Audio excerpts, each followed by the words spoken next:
Hello there. If you are watching on the YouTube right now, you're getting a special look at part of the prize for the new giveaway we're doing for ratings and reviews. Alex is wearing a Rebel helmet right now. He's looking dashing. It is a really nice piece. It's really cool. So it is now Alex Maxwell worn. I don't know if that... it's not this exact one. It's not this one. You're not going to sign it and send that one in?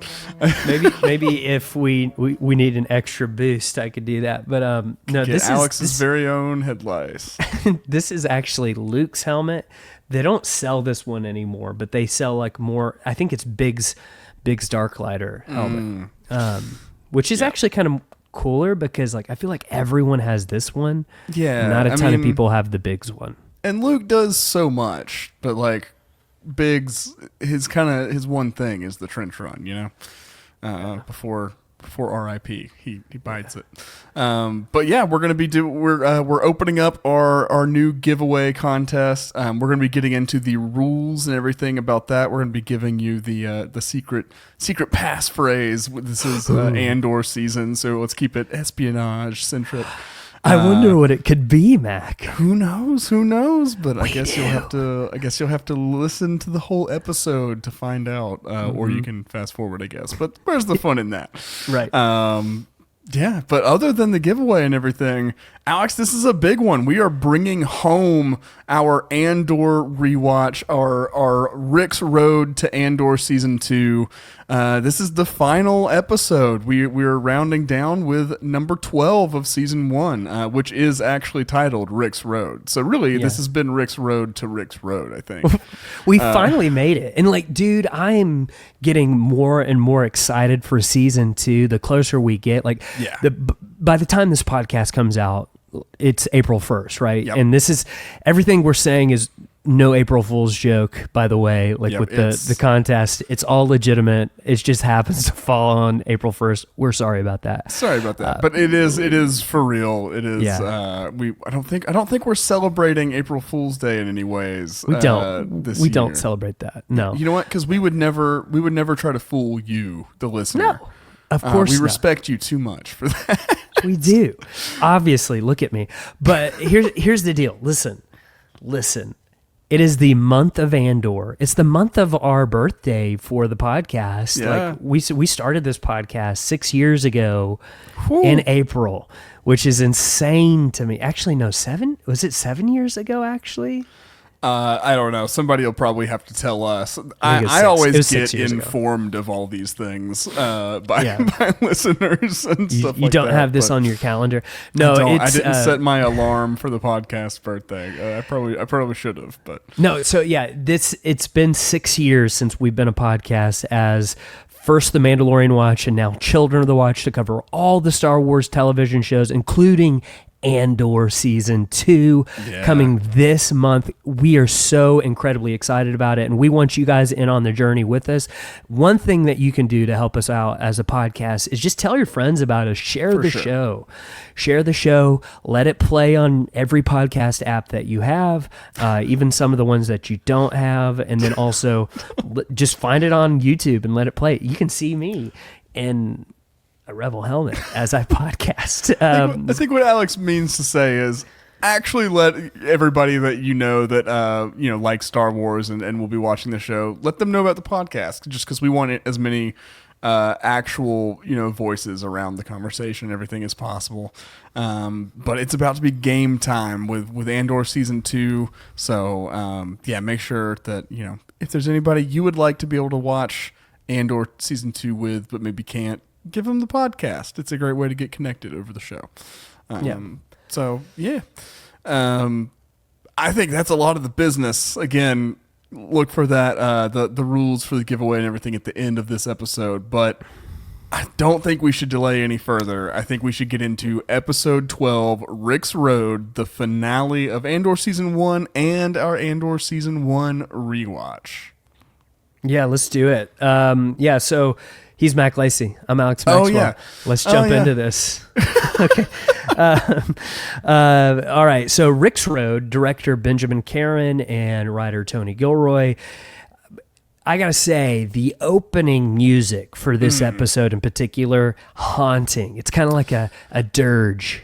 Yeah, there's a lot of dissonance in there. It's like not all the notes are quite playing well together, but it all gives this overall feeling of anticipation, of tension. It perfectly represents the atmosphere on Ferrix, when we cut to this episode. Dude, and it's so good because like what I love about this episode in particular is like it does feel like so much payoff after a slow burn of a first season, which it is a slow burn, you know, and I think that they would not deny that it's a slow burn, but man, it just culminates so well in this one. I think the opening music is like a really good indication of like what's going to happen in this episode, because I don't know if you've noticed or not, listener, but every single episode of Andor has a different iteration of the opening theme. It's all a little different, and I really, really like this one the best because, again, not all the notes hit perfectly, but I think that's like such kind of almost a symbolism of how this rebellion starts, right? Yeah. Not all the notes hit perfectly and what happens in kind of this uprising at Marva's funeral, but it gets it going, and I don't know, it just represented so well in that music. But let's get into this. We begin this episode on Ferrix, and we got Wilman Pack preparing something, and we don't know what it is at first if you're watching it. Well, if you're watching, I mean, it's to me, I think it's pretty obvious. It's just a straight up pipe bomb. Like that doesn't.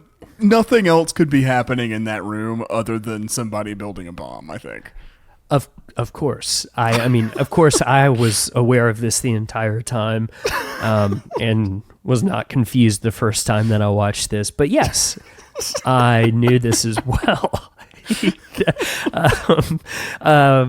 So he's working on a pipe bomb, but then we also see an Imperial shuttle land late at night at the port on Ferrix, and Dedra walks off, flanked by 2 Death Troopers. And of course, Death Troopers were introduced in Rogue One. Yep.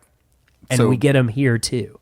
Yeah, it makes sense. They're supposed to be the baddest of the baddest in terms of stormtroopers. They're the most elite. They're like the Navy SEALs of stormtroopers and stuff. Can I be honest with you? I think they're the worst. Yeah, we have not really, in live action, they have not done a whole lot of anything. They're actually, I feel like they put the worst of the worst in the Death Trooper program or something. Yeah. In Rebels, I think is the best representation of the idea of Death Troopers, the way that they operate, and you can hear their like garbled voice, the way they communicate to each other a little bit better and stuff. But yeah, they've honestly been a little disappointing, and I just want more from them. They're so cool looking. I want to get to see them do more. I think the zombie Death Troopers on Ahsoka probably like they actually do their job, right? Yeah, they literally live up to their name. The undead troopers, but they just get murked in Rogue One. Like they don't even stand a chance against anyone. Yep. Oh well, but they look cool. They're cool. There's that. A storm is brewing over Ferrix. We see that kind of hanging over the entire city as well as the hotel. And inside the hotel, a camera watches Bix. And if you remember, she has been tortured by Dr. Gorst, and it has been an awful experience for her. She obviously, just looking at her, she does not look well at all. She doesn't look like she's actually there anymore mentally. Yeah. And we get indication later too that she's not completely cognizant of just everything that's going on. I don't think, I think she's dazed. She's kind of delirious. It's heartbreaking to see what's happened to Bix. And she's a character I really am excited to see more of in season 2. I hope she gets at least some kind of shot at justice or even revenge, just because of what happened to her, like in this arc, I do think this is probably a good time to spend talking about her character and where she could go in season 2, because we do know from the trailers, like, she's operating as a rebel agent, it seems. Yeah. But I did have this thought by the end of this episode. It seems like Cassian might lose track of where they actually go. So it makes me wonder from the trailers, if we're thinking, okay, they're on that wheat planet that might be Dantooine. What if they were there and Cassian goes to save them because, like, he's trying to finally find them? And those could be the first 3 episodes. Yeah. Right, like I'm thinking just how they get everybody kind of reconnected, get all those characters back in the mix. I mean that could be really fun.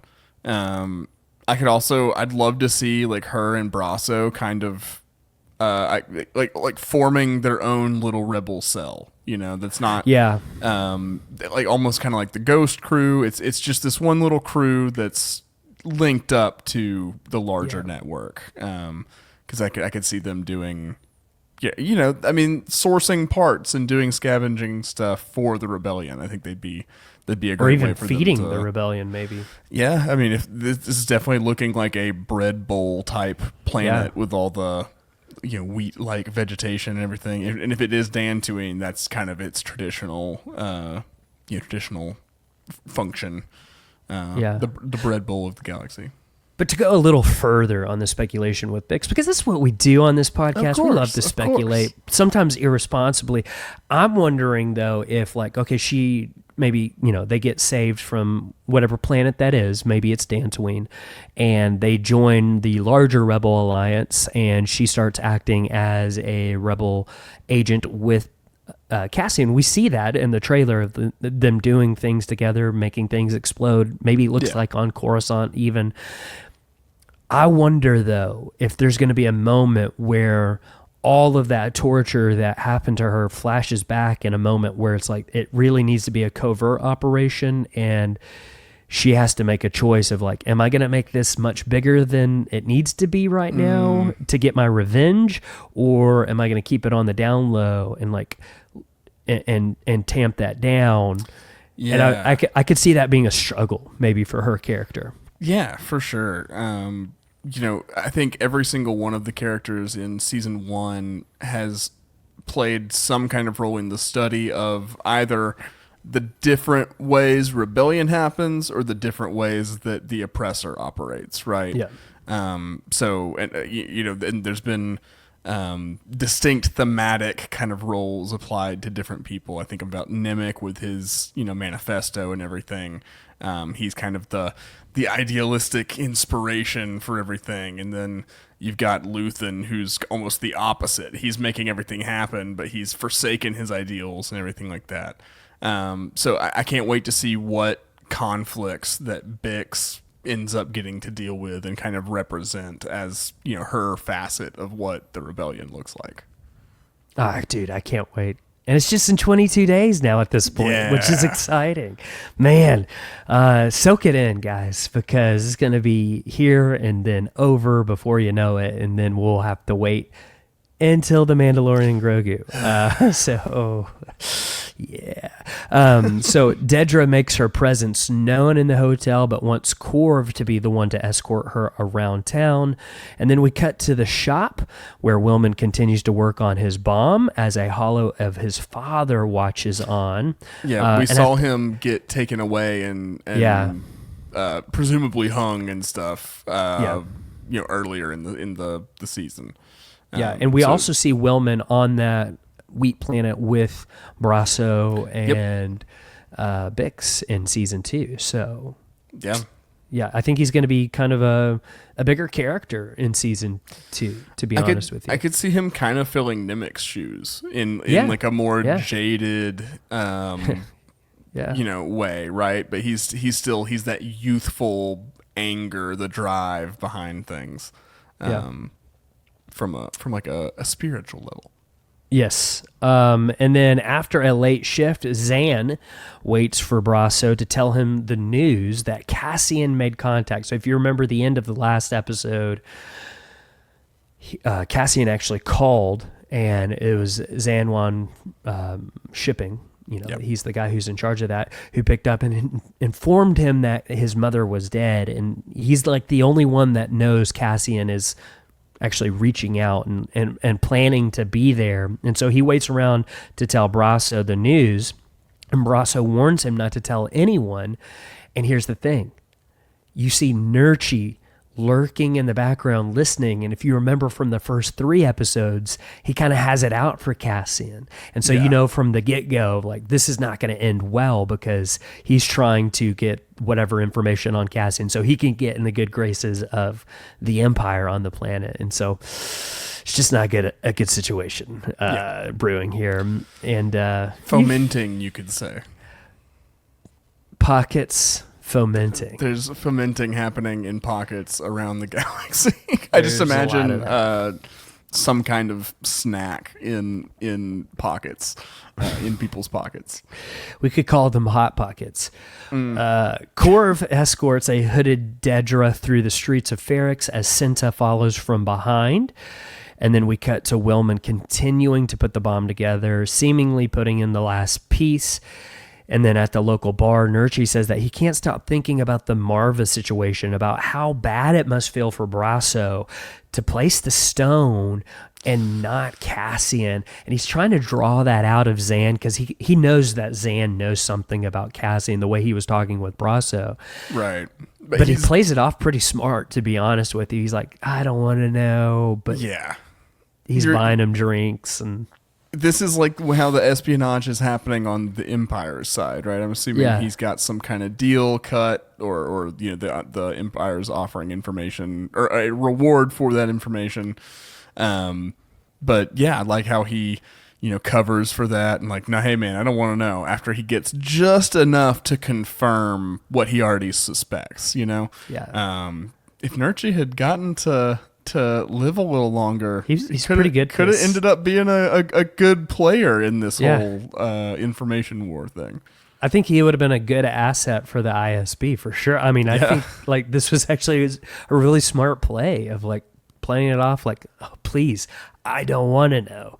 And then you end up hearing it anyway. Right. Pretty smart on his part. But then we cut back to Willman. He has finished the bomb. He looks over at the hologram of his father, and then he turns the knob up, and you can see that it's charged and fully ready to go. But I feel like this is really a commentary on how people become radicalized.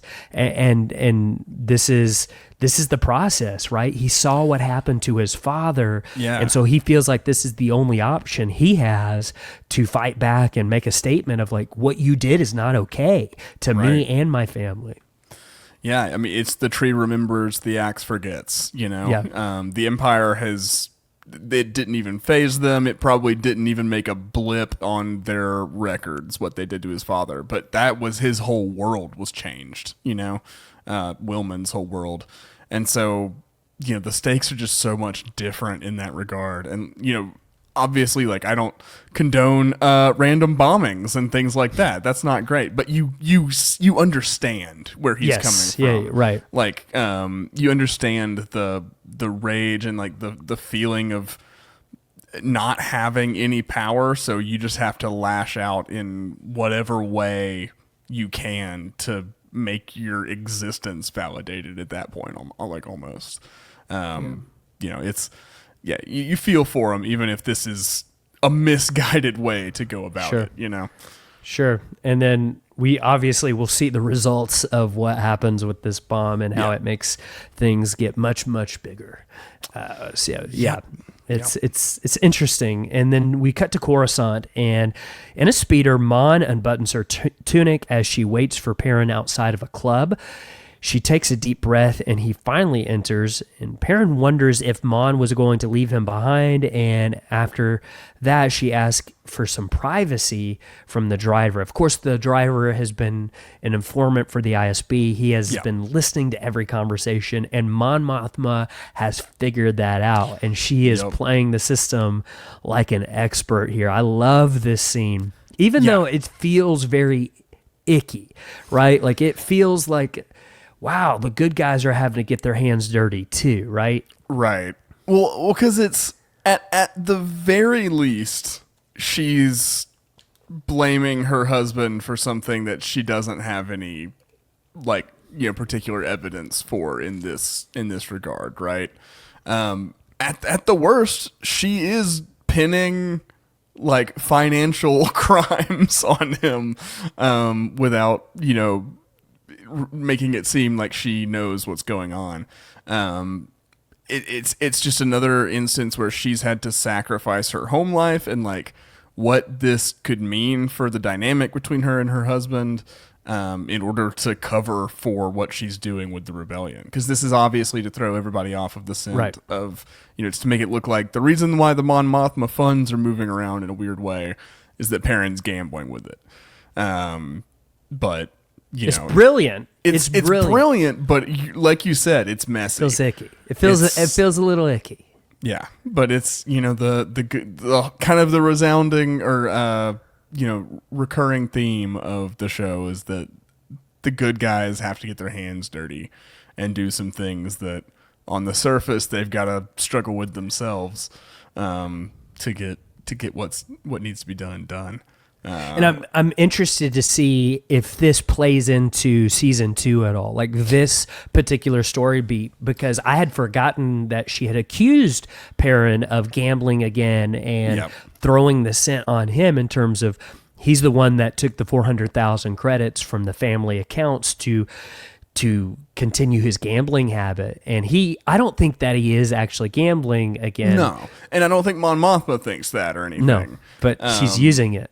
Yeah, because it could be that she's actually trying to frame the whole thing, or it could just be that she's giving this particular rumor to the driver to see where the information chain ends up.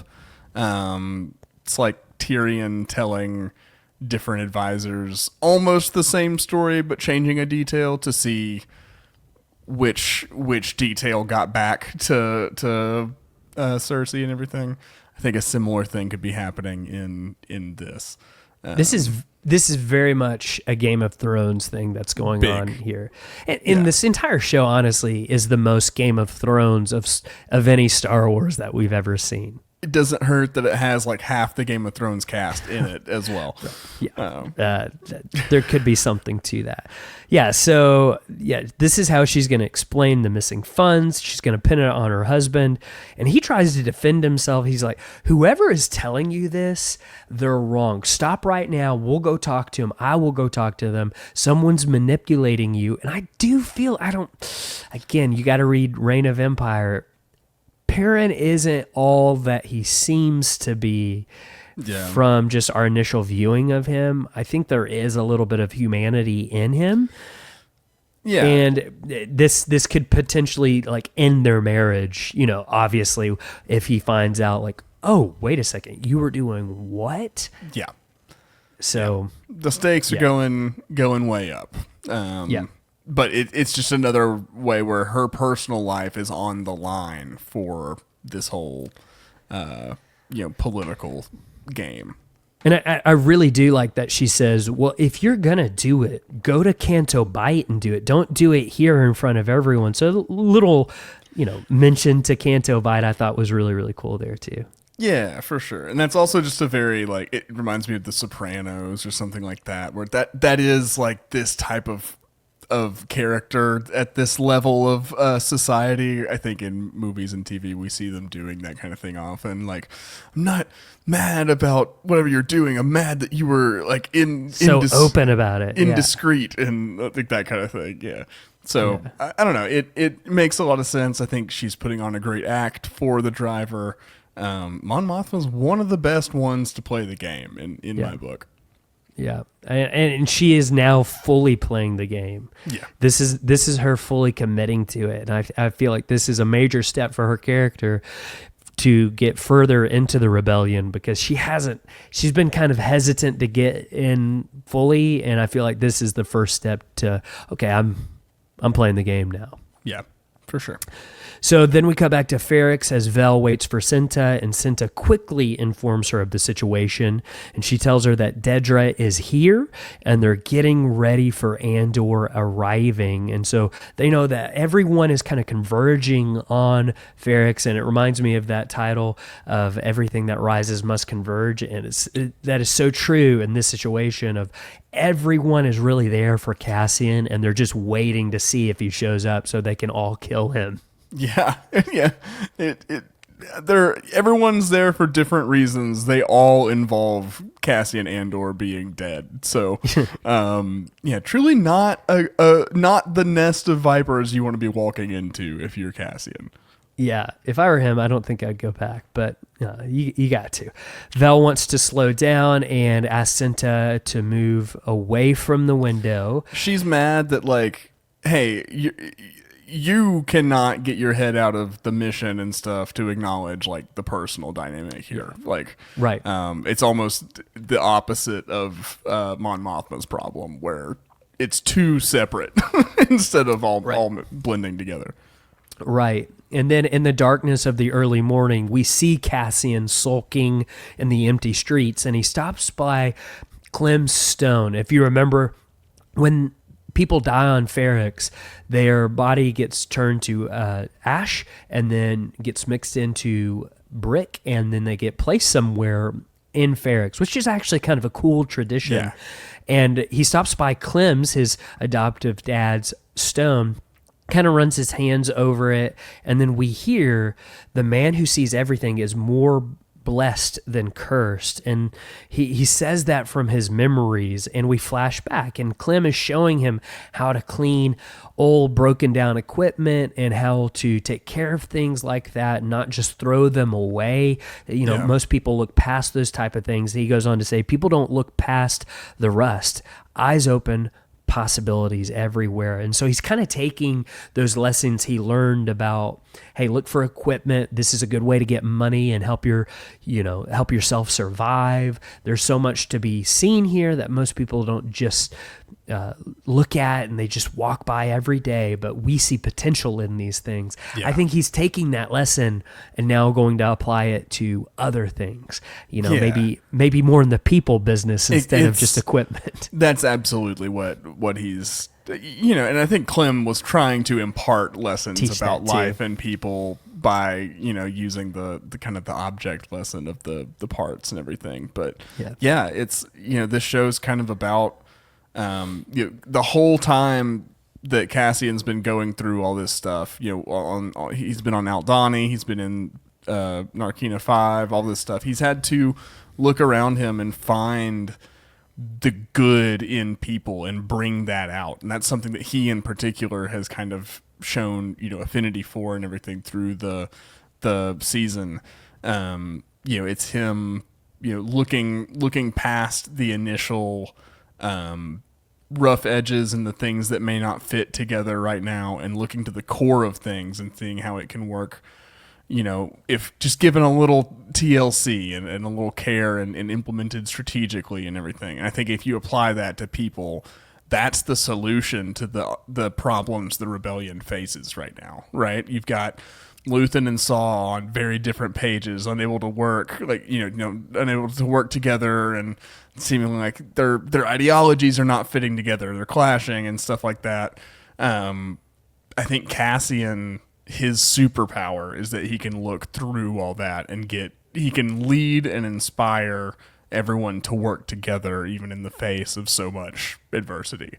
I think that I love that comes from Clem too. It's it's cool. That foundational to his character. Yeah, that's really cool. Do you think that in the Andor household they had like a little thing that hung above their kitchen that said "livin', laughin', lovin'"? And sometimes when Cassian feels lost, I remember what I need to do. I need to live, laugh, love. It's very possible. Very possible. I think we missed that flashback. I feel like that was cut from the show. It might be on the Andor Blu-ray that you could win in our review contest. Yeah, you can go through all the bonus material and see if we missed it or not. Live and laugh and levin. I'd love a live, laugh, love sign in Aurebesh to hang in my home somewhere. I think that'd be hilarious. I want it in Mandela because the script looks so harsh. Yeah. Good. Man.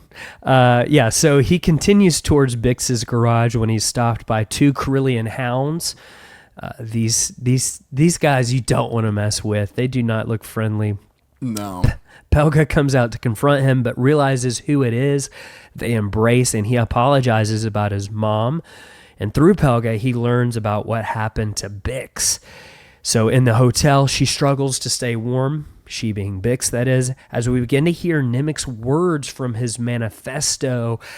And Mac, I can't tell you how much I love the intercutting of the scene and then his words from his manifesto. And I got to tell you also, I sent you this video. It's on X.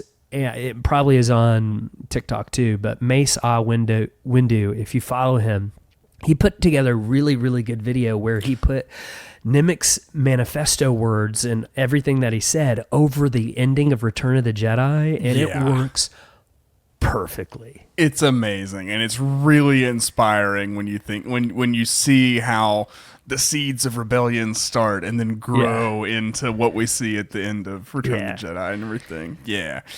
I love this sequence. I mean, Nemik and his words in the manifesto is just, it's just, it gets a visceral reaction out of you. I don't know that anyone can listen to that and not feel something, Yeah. But it's inspiring. I love that, you start to see the first glimpse of the Cassian from Rogue One too, right? Yes, here, right. He's been through enough. He's learned enough, and now he's ready to kind of take these words to heart and start acting.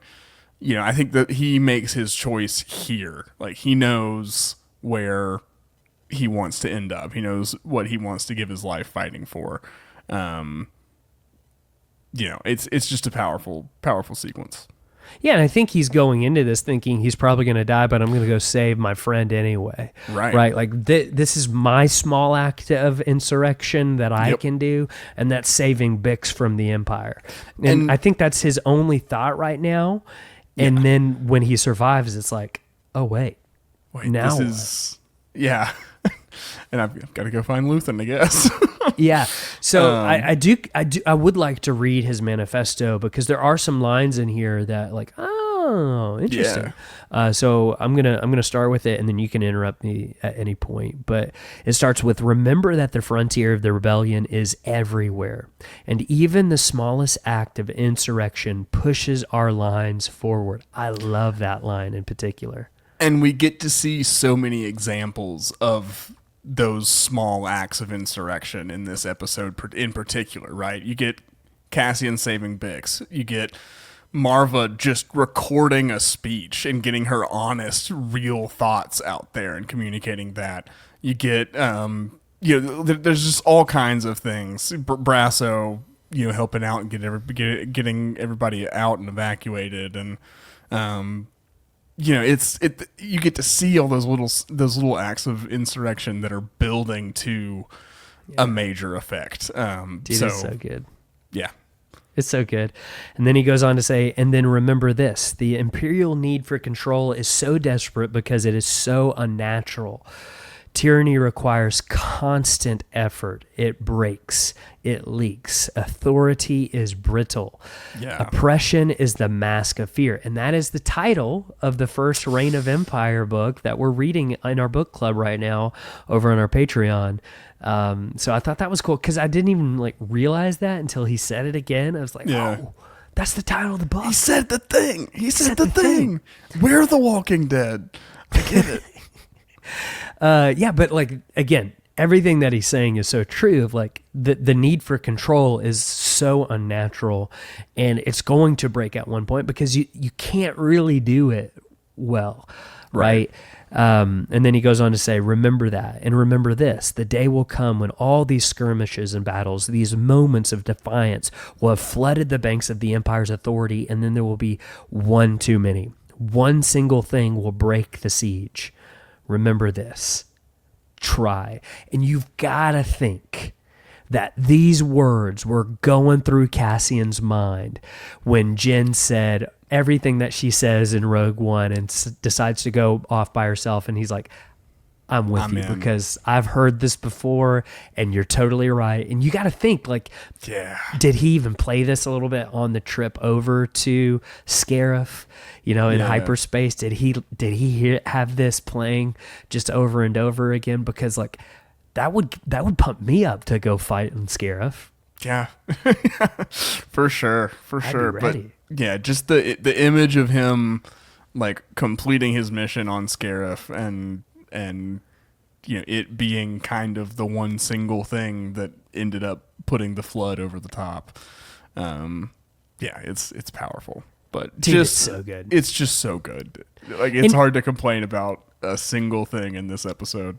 And knowing that it culminates in the Battle of Scarif, like that's the first rebellion victory that they've ever had, right? Like that's the first one. It's really the first thing they do as a united alliance, actual rebellion, like rebel alliance. Instead of the nebulous rebellion, it's the rebel alliance. It's the culmination.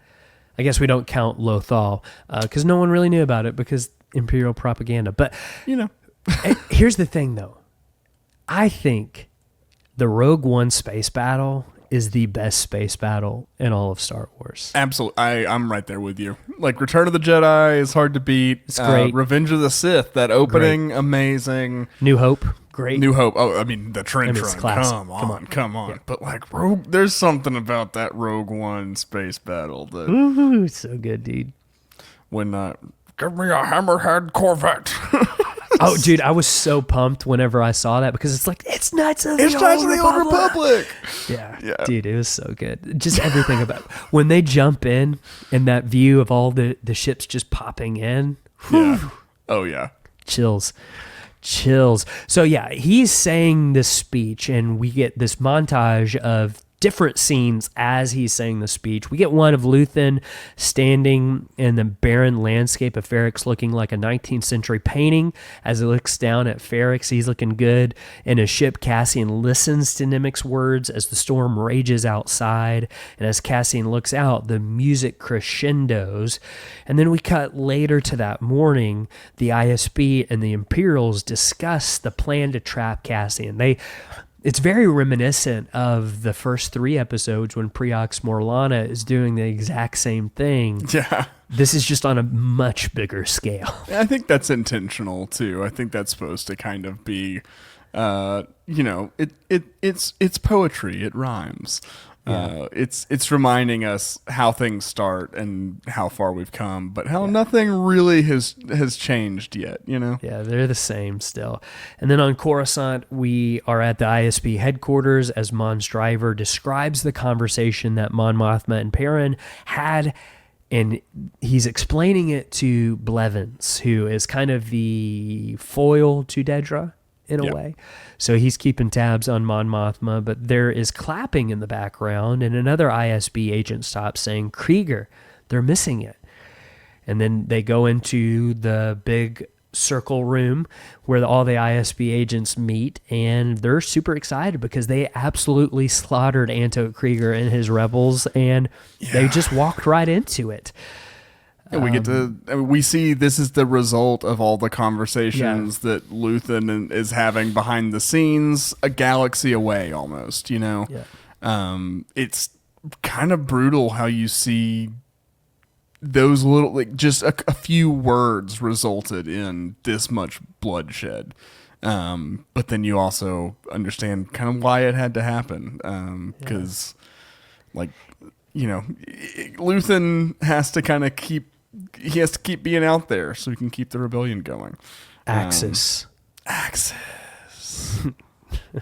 You can see Lonnie in there not looking too comfortable during this conversation. And I wouldn't be either. I wouldn't be either. No, but Dedra's not too happy about it either. She's talking with Partagaz through the comms, and she wants in on the conversations that matter. But he reminds her that if she wants in on those conversations, she needs to do her job and find access. So it's like, even though she's probably doing the best job out of all the ISB agents, she's not really getting much credit for anything. Yeah. And I think that's probably the nature of it. Like, I think she's viewed as the most credible competition and everything because she is capable. Yeah. So I think that, Partagaz is probably, like, I think she's probably his favorite in a way, but because of that, he's way harsher on her. That's one way to put it. Yeah. That's a good positive spin on that whole relationship. It's not positive. It's just, from the Imperial point of view, what are you, an Imperial? No. I don't see you wearing a rebel helmet. You're right. I am wearing all black. Huh? I'm on to you. I'm on to you. I mean, it's hard to argue about my rebel credibility with someone who's in a red 5 helmet. I'm just kidding. You're the most Nimic person I've ever met in my entire life. We go back to Ferrix, and Luthen gets on his speeder bike and does his best Darth Maul impersonation. Uh-huh. I mean, he straight up puts that hood on and flies off just like Darth Maul does in Episode 1. Wish he'd almost run over an 8-year-old, but that's the only thing that could have made the impression even closer. He was 9, get it right. That makes it a little bit better, I guess. We got to respect Darth Maul. He listens to the podcast. Korf watches Marva's home as someone takes B2 out of the home, but the person who comes out isn't Cassian, and he realized Brasso has played him, and he's like, the big guy. Yep. The big guy got us, and he is not happy about it. And then the tunnels below, Cassian and Brasso reunite, and this is such a good scene to see them together. I mean, it just feels good. And Cassian tries to explain himself, but Brasso doesn't judge. He goes on to say, Marva wanted me to tell you that, he knows everything, he being Cassian. He needs to know. He feels everything he needs to feel. And when the day comes when those two things pull together, he will be an unstoppable force for good. And what a great message for someone not to give up on someone who who's got the potential to do great things, but they keep screwing up. Yeah. Right? We all know those people of we could be those people. We are those people a lot of the time. How many times have I been that person in my life? And there's been somebody who believes in me. Yeah. And knows, if they just get it together, what great things they could do. And that's such a great reminder for us. Yeah. Of just don't give up on people. Yeah, absolutely. I mean, Marva is just so, what more could you want from a parent, right? I mean, right. What more does anyone need to hear to feel validated, Marva's great. Love her. Then he gets more info on Bix, and Cassian decides he's going to save her, while Brasso will step into Cassian's spot for Marva's funeral. Then we see Cyril and Linus Mosk arriving to Ferrix, and I'm kind of curious what you think their plan is. They also did this little hat exchange. Let's talk about that for just a second. Okay. Yeah. Initially, it's okay, maybe they're passing a message back and forth, right? Maybe it's sewn into the hat or something like that. No. They get off this shuttle and just are walking together in the streets for an indeterminate amount of time. It's not like they couldn't have just what it is? Something. What is it? You know why they did that? Is because Mosk knew Cyril did not like his hat. And so he gave him his hat because it fit his head better. And Cyril's all about how things fit him. Yeah. And Mosk knew that, and he gave him his hat because his hat fit him better. That's a very sweet, generous read of Mosk, honestly. Mosk is Cyril's Brasso. It's true. It's true. That dude is a hype man, and he shouldn't be. Right, No. he's hyping the wrong person, but he's very good at it. Got the eggs in the wrong basket, but yeah, that's a good observation. That's what it is. Yeah, I've thought about that more than I should. I've thought about that scene more than I should. But here's what it does do. Here's another interesting layer that Andor, I think, more than any Star Wars property, does really well. It kind of builds some likability for those two when, they're not great people all the time. It's a real human moment where it's like, I see that they're actually people too. Yeah. Which it gets into that moral gray that Andor does so well. Yeah, absolutely. It almost also puts them in, like, it differentiates what they're doing and what the Empire is doing. If that makes sense. Like, they're on a different level, even no matter where they think they are in their heads. The game is not quite as they haven't grasped some of the realities of things even after their experiences on Morlana.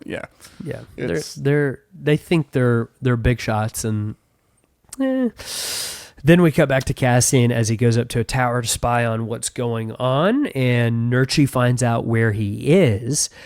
Then we see Luthen meeting with Vel, and they discuss that the plan is still to kill Cassian, and they have that conversation back and forth. But then the time grappler begins, and the funeral is time to start, and it's very ominous, and everybody in the hotel is kind of like, wait a second, what is going on? Why are they playing that?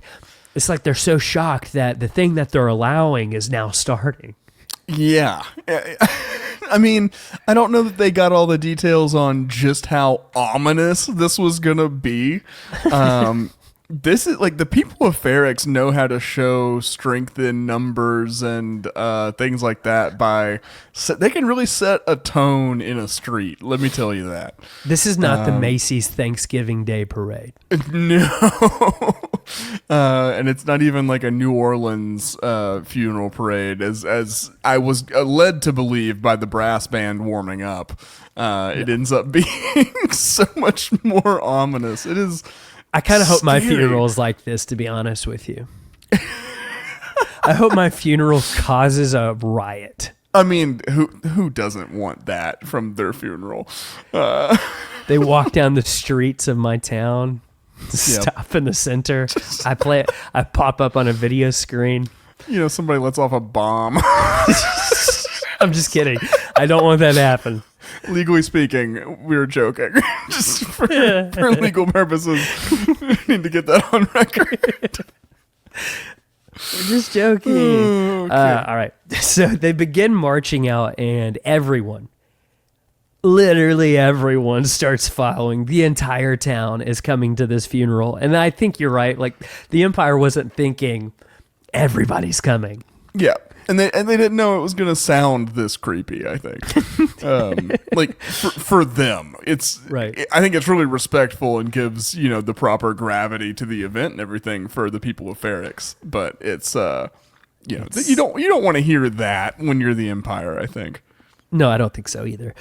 The Empire wants to show force, so they go out into the road, Rix Road, and they march out, and you can feel your hands start to sweat, and you can only imagine what the Empire is feeling. Those troopers with the riot shields, they're probably like, oh, God, what is about to happen? This is not what I signed up for. But then from above, Cassian spots Luthen from his perch, and he sees him and realizes, oh, he's here. Yep. And he probably figures out very quickly why he's there. Yeah, it's to kill him. No, that's good. Have you come to kill me? Poor Gullet. Poor Gullet. Poor Gullet will know the truth. Cyril and Mosk are there as well. It's the full gang. Everybody's here. This is a lot of fun. Nurchi informs the ISB agent to arrest him because he knows where he is. Again, smart move on Nurchi of like, don't blow my lead here.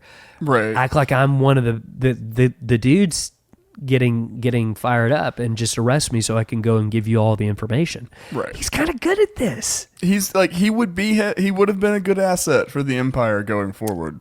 I respect his game. I don't. He's a snitch. He's good at it. He's a snitch. But isn't that what an informant is?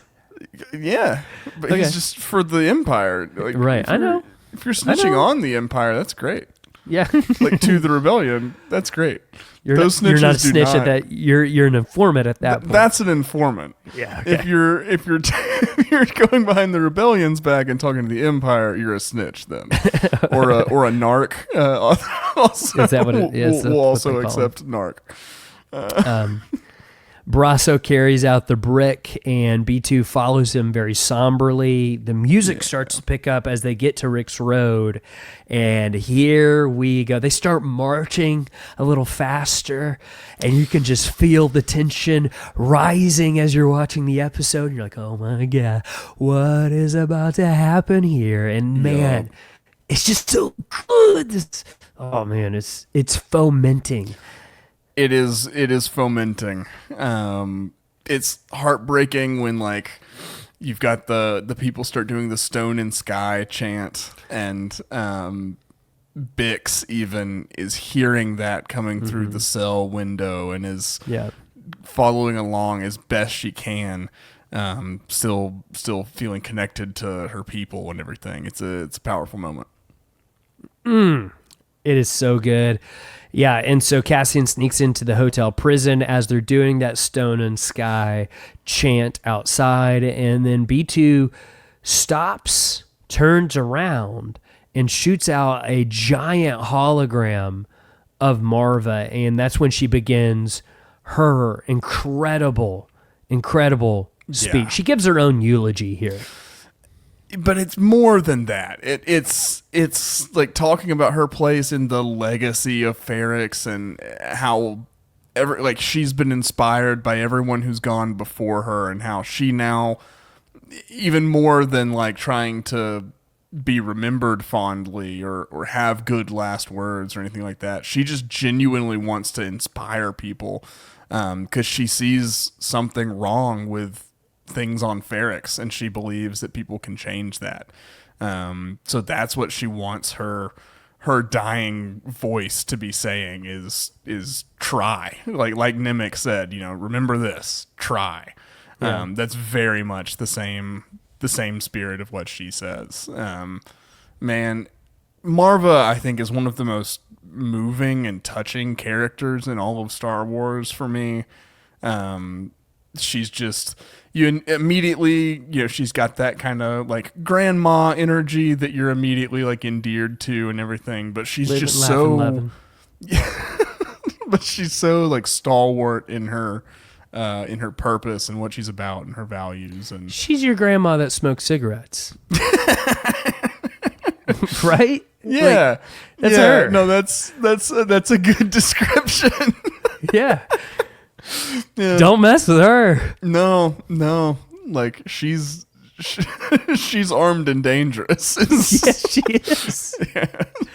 Yeah, you don't mess with this grandma. But yeah, so like you said, she kind of starts off her speech talking about like how she remembers speeches like the one she's about to give when she was a child, and how they always inspired her and inspired her to go on. And so she's going to do the same for them, but she kind of starts with a warning of like, they've been sleeping on Ferrix and they've been allowing something to grow and fester that should have never got there in the first place. And the only reason that they allowed that to happen is because they were comfortable and they thought that whatever was going on wouldn't really impact them, that they were just, the Empire was just visiting because they happened to be a planet that was situated on a hyperlane, and it ended up being a really important hyperlane for the Empire.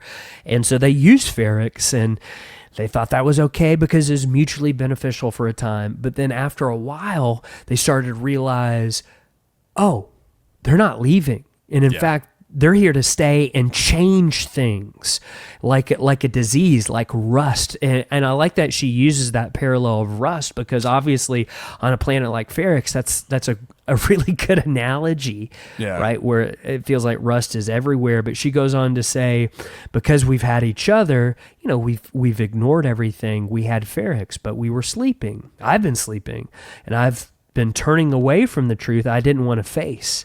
There's a wound that won't heal at the center of the galaxy. And I love that when she says that, it focuses on Luthen.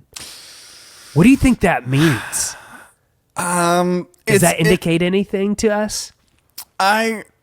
I mean, they're just checking in with all the characters. I don't necessarily think it's like a super pointed thing that it's like, because Luthen is at the center of the rebellion, if that, and so like she's talking about the center of the galaxy. It's kind of, he's the thing that things are, revolving around. However, if we wanted to extrapolate your theory that Luthen could have had some connection to the Jedi or the Force in some previous way, and like whatever got him on this path of rebellion in the first place, it could be talking about that wound. Like maybe it's the kind of the original wound of Order 66 and stuff like that. But I think more, if we're gonna extrapolate it into like Star Wars terms, I think like Palpatine and the Sith dark side, that's the wound at the center of the galaxy. But I think she's spot on.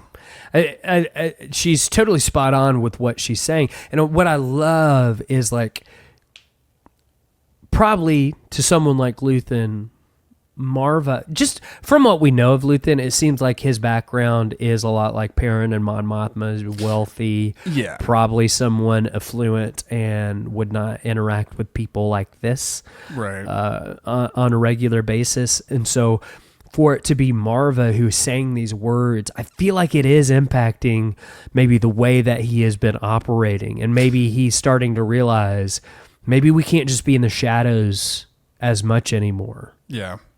And maybe we don't have the I don't think Luthen enjoys the same luxury of being able to kind of put decency aside in the name of survival and everything, when, as the rebellion progresses and as they gain support and as, the chances of making real change look more and more possible, I think, it's Marva and like her words, and then I think Cassian's presence in season 2 with Luthen is going to have a lot to do with, like you said, changing how he operates and struggling. I think he could find himself in a place where the rebellion has outgrown him if he can't keep up ideologically, if that makes sense. That makes perfect sense. And I almost wonder, too, if he knows, like, okay, I'm going to die, or I'm going to do something that might even cause my death here.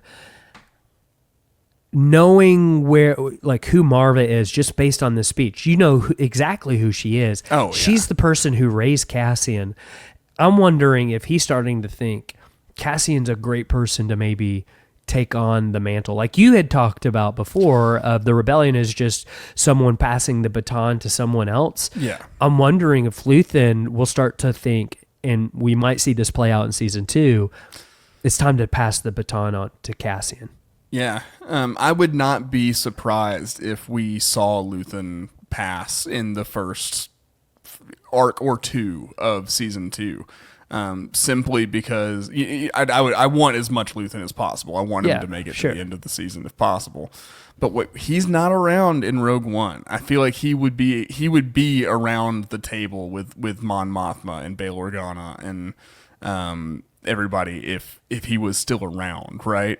Yeah. At the time of Rogue One. So I think I could see him going maybe before the halfway point, so that we have to see Cassian kind of rise to that occasion of carrying that torch that he dropped. Yeah, I totally agree with that. So she goes on to say, the Empire is a disease that thrives in darkness. It is never more alive than when we sleep. It's easy for the dead to tell you to fight. Maybe it's true. Maybe fighting is useless. Perhaps it's too late. But I'll tell you this, if I could do it again, I'd wake up early and be fighting these bastards from the start. And then she says, well, what she was originally going to say is F the Empire. She was going to actually say the F word.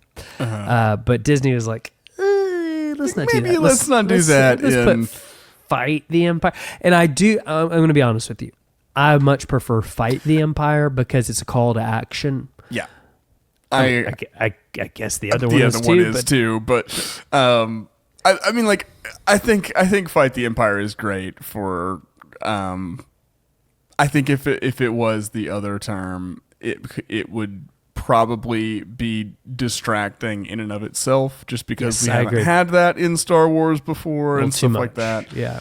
I think it would ruin what this moment is, which is so important and impactful. And I think everybody would just be talking about the F-bomb in Star Wars now instead of missing the point, you know? Yeah. You're right. Or while missing the point. So I think this was the right call. Like I understand the sentiment of the other one. Like sure. And you know why in reality that may have been what Marva would have gone with. But like, I think that was the right decision for the show. I do too. And at the culmination of her speech, whenever she finishes, what the Imperial guy with the cape takes his cape off and tries to throw it over B2, but he doesn't quite get it. And that's when she says, "Fight the Empire," and everybody it was like, "Oh, just right now?" loses it. So like right now, right? Okay, we're gonna do it now. They kick over B2. What else are you supposed to do? What else are you gonna do? You kicked my dog. I'm fighting. This is Ferrix's dog. Exactly. Marva's gone. This is our dog now. This is all of our dog. I mean, we get some great sequences here. Brasso just straight up headbutts a stormtrooper. Yeah, we talk about Obi-Wan Kenobi punching Mandalorians with his bare hands. We don't talk about Brasso just headbutting a fully helmeted stormtrooper. And then he takes the stone that has Marva in it, her ashes, and just hits another stormtrooper up across the head with it. It's what she would have wanted. Exactly. That's how you honor Marva in death, I think, in the best way. Oh, man. And so, all the fighting breaks loose.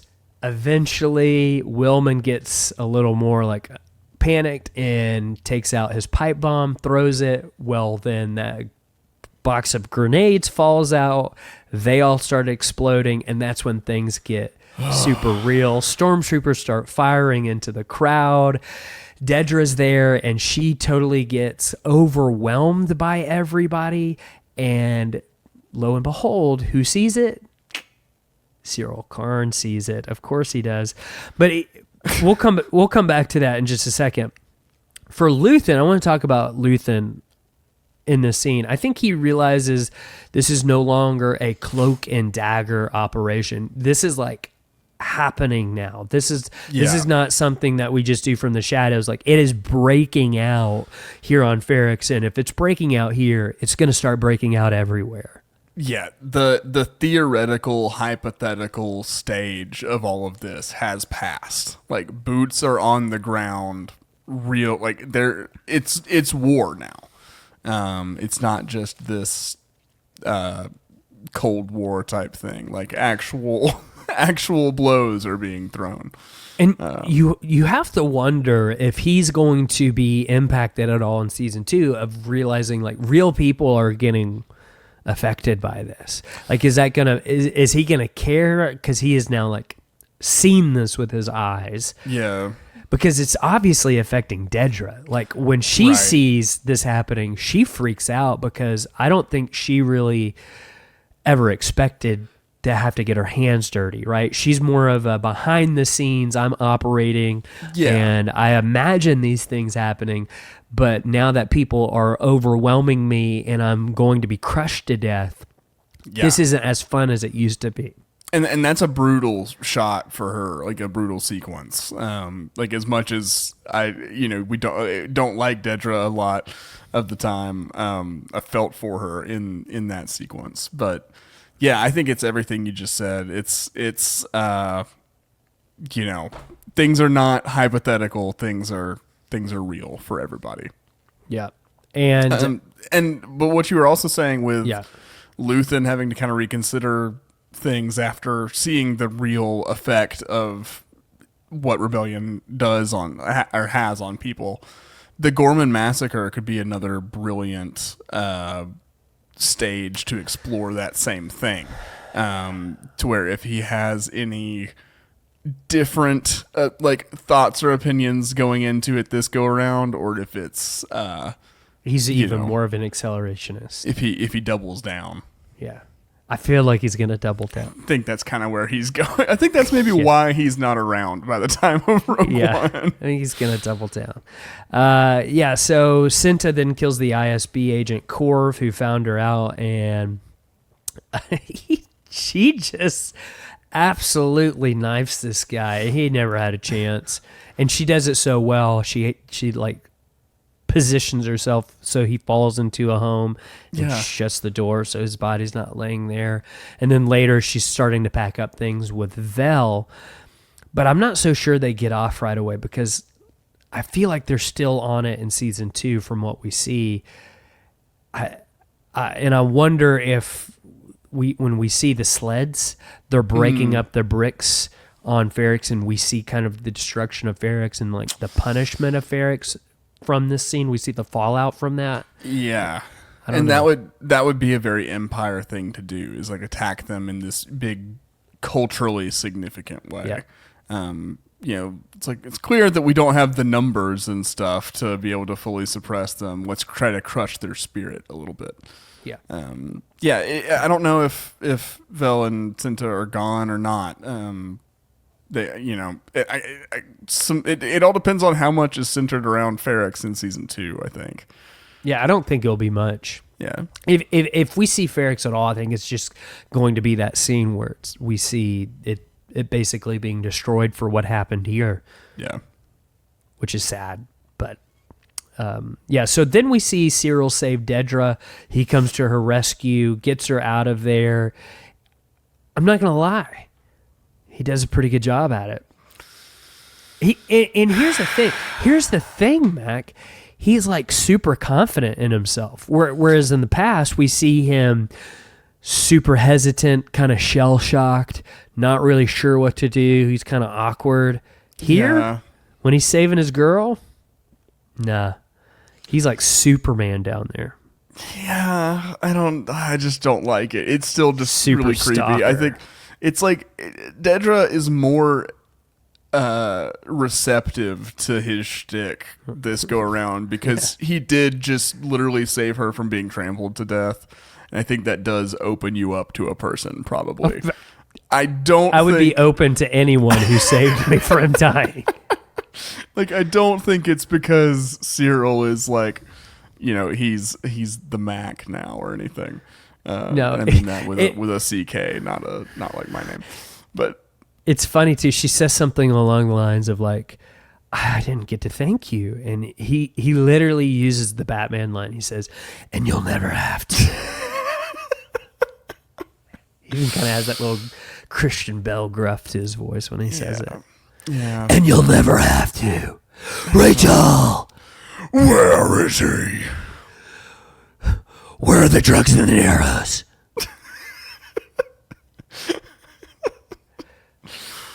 You've been induced with a hybrid. Swear to me. Oh, man.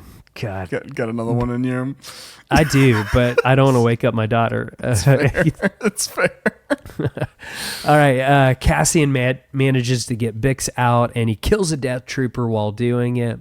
Very easily, I might add, because death troopers are the worst. Just taking every opportunity to dunk on the death troopers possible. All he did is like literally jump to the side, and the death trooper, it's like, I didn't have training. What do they do? What are we doing? No. My one weakness. Oh, man. Brasso and the others are trying to escape on a ship, and Cassian brings Bix and promises to find them again. This is where I'm thinking we might pick up on the Wheat Planet from the very beginning. That might be the first 3 episodes because it's Cassian going to find them. Yep. I think that's a pretty good hypothesis there. Thank you. Thanks. That means a lot to me. Mon Mothma and Perrin walk with their daughter to introduce them to her new future hubby, 14-year-old little Sculdin. Yeah, feels bad. Little skull, they call him. Little Scully. Little Scully. What if they just called him Dan? Here's your husband, Dan. Dan, man, that'd be the worst if you were in the Star Wars galaxy and had all those names available to you, and you just got Dan. What would be your name? I feel like Mac already is kind of. They just turn it into change the C to a K, and that's Star Wars enough. I think. Mac Veldar or something. Veldar? Yeah. I love that. Would you be a Mandalorian? What would your profession be? Time grappler? Time grappler in this instance. Like what planet though? If you could live on any planet in Star Wars, what would it be? Alderaan is real great until it really isn't. But what a way to go! But it's over quick, I guess. Kind of like if certainly don't suffer. I have always said this. But I would love to die by Godzilla. Oh yes, just see the blue spines light up, and then yes, and then blue atomic fire. Man, what an honor! We're making some noises on this recording. It doesn't sound like Godzilla. It sounds more like a TIE fighter. All right. So she meets her future husband, and things are not going well with the Mothma family. No, things are in disarray. It doesn't feel good. Doesn't feel good. And, I'm sure we're going to pick up that thread in season 2. We know that we will. And then we cut back to Ferrix as Moska drinks alone in the alley. He did not like what he went through, and that he's going to have some bad nightmares about that. And we see Luthen return to his ship, and when he gets inside, he instructs his ship computer to ready the engines, but they don't respond right away. Yeah. He goes to check on why, and then Cassian appears behind him. Cassian asks if he came to kill him. Did you come to kill me? Poor Gullet will know the truth. Not many people know this, but Borg Gullet has a wife named She-Gullet. She-Gullet. I've heard that she can talk. 2 brave adventurers once were tasked with reuniting Borg Gullet and She-Gullet because they were depressed apart. That was, I think, our most brilliant ever. It's the best piece of art I've ever created. Is that one? If you have no idea what we're talking about, we once made an audio drama of the Jedi and a Mandalorian reuniting She-Gullet with Borg Gullet. Uh-huh. It's on our Patreon. Yeah. It's you can pay $2 to go listen to that. It's worth it. I think that's definitely worth $2. It's fully sound designed and half improv'd. In our long year to The Mandalorian and Grogu, we'll probably release it at some point. We may make a second installment. We'll see. Because what else is there to do? What else is there going to be to do? So Luthen goes on to say, you don't make it easy. And Cassian says, I will now. And Luthen looks at Cassian's blaster and asks what games he's playing. And Cassian says either to kill him or take him in. And Luthen makes his choice and he smiles a little bit. And then we cut to black and that's it. But it's not it. There's an after the credits scene in Star Wars. And I don't know if there's a lot of people that don't even realize that this scene exists. It's a good one. It certainly fills in a big detail. Yeah, the nodes that they were building in the prison on Narkina 5 are being assembled into a dish, and that dish is the dish that goes into the Death Star, and you can see it all kind of laid out. Yeah. It's the parts of the Epcot geosphere that you make when you're on the fully immersive Narkina 5 theme park experience. Oh, man, that was one of the funniest things we ever recorded. We probably will release that at some point. It's pretty good. It's pretty good. But you might be now here from the future, from the past to I don't know. Difficult to say what that is. Who knows? Time is the future past. Time is a flat circle. But time can be grappled with, as we've seen the time grappler do in Andor Season 1.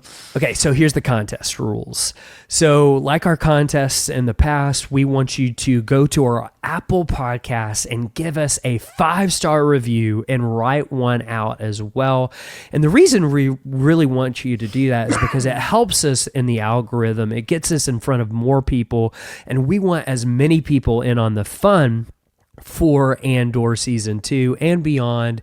And so we need your help because we also have a goal of becoming the most reviewed Star Wars podcast in the world. Right now, we're number 2. And if we can get to 3,000 on Apple Podcasts, that will put us over. So we're trying to do that. And so you can win huge prizes by doing these simple steps. You win a Children of the Watch t-shirt.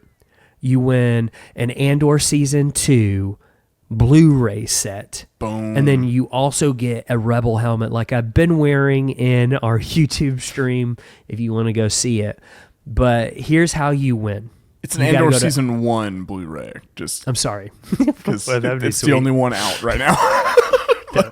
How about you get Andor Season 2 on Blu-ray before it premieres. It's us making it. We don't have quite that kind of hookup for this for this prize. Yeah, sorry. Okay, so here's how you enter. You got to go to Apple Podcasts, give us a 5-star review, and put the code AXIS in your review. AXIS. Feel free to put as many S's as you want for AXIS.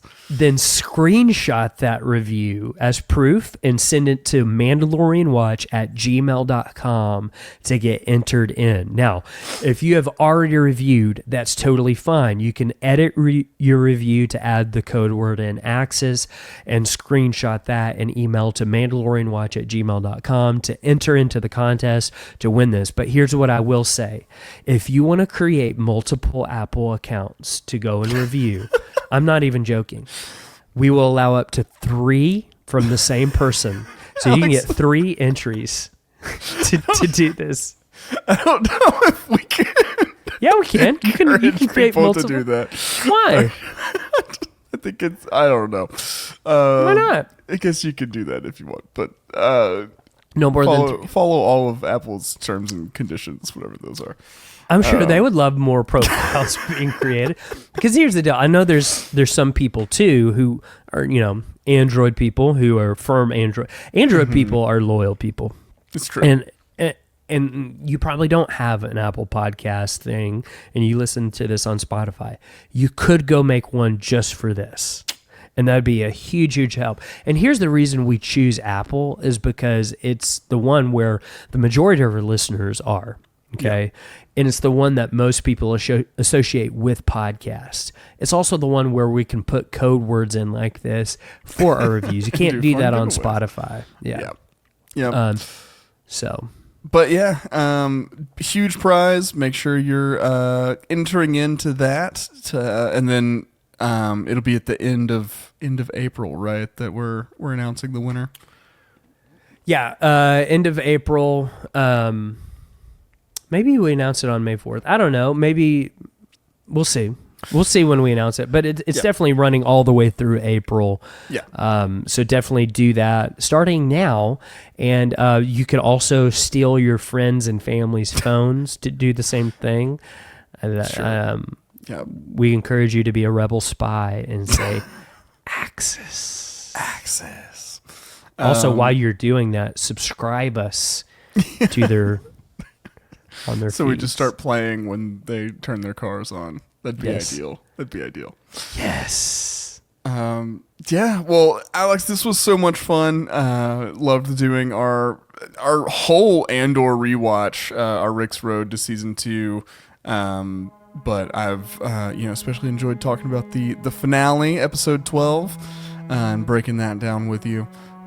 We are going to be back later in the week with a voicemail episode. We're going to be hearing some of your thoughts, your predictions, your theories about season 2. Hope we get some crazy speculation going on. We're looking forward to that. So tune into that later this week. But until then, Access. keep the watch.